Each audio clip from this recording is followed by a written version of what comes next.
সাকিব খানের সাথে আমি অনেকগুলো কাজ করেছেন, এখন সাকিব খান সুপারস্টার, সেই ক্ষেত্রে যদি তার ব্যাপারে কিছু বলতেন এবং আপনি আবার নতুনভাবে কামব্যাক আপনাদেরকে আবার দেখা যাবে কিনা?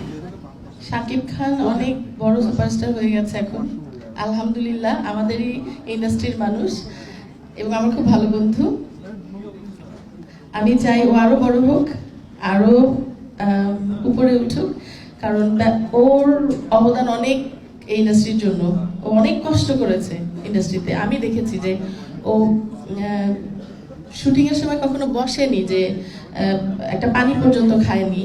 ও মানে কাজের উপরে অনেক সিরিয়াস। যখন ওর একটা কাজ প্রথম যখন আমার সাথে কাজে এসছে, ও নতুনই ছিল, সো তখন আমি অনেক সময় অনেক শর্ট দিয়ে আমার দিকে তাকাতো যে শর্টটা হয়েছে কিনা, তাহলে হ্যাঁ খুব সুন্দর হয়েছে, আর একটা দিলে ভালো।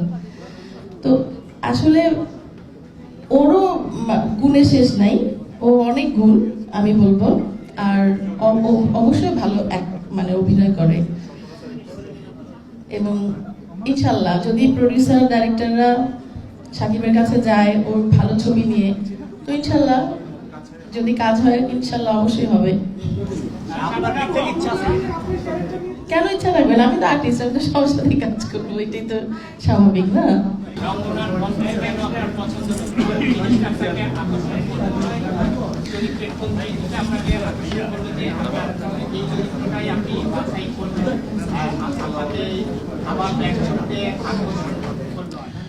আসলে আসলে আমার কাছে যখন রঙ্গনা ছবিটা এসেছে, গল্প বলে দিলে তার ছবির মজা থাকবে না।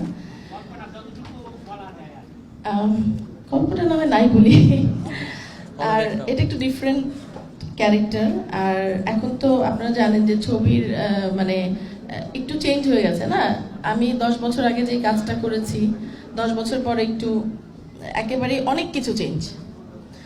এখন এসে দেখছি অনেক কিছু চেঞ্জ, মানুষের চিন্তাধারা চেঞ্জ, মানুষ অনেক অ্যাডভান্স। তো আমরা লাকি যে তখনও কাজ করেছি, এখনো আমরা কাজ করব মানে এই সময় এসে। তো ডিরেক্টর চমৎকার গল্প নিয়েছে, একটু ডিফারেন্ট ধরনের। আর এইসব এখন তো এটাই চলছে, এই টাইপের গল্প। তো যখন বললো, তা আমি বললাম কি যে ঠিক আছে, ভালো হয়েছে, তুমি আরো গল্পটাকে টাইট করো, আরো সুন্দর করো। তো ওর মানে ও করছে আর কি, ও যথাযথ চেষ্টা করছে আর কি। বললো না, চোখের নিচে কালি পড়ে গেছে বেচারার, অনেকদিন ঘুমায় নাই।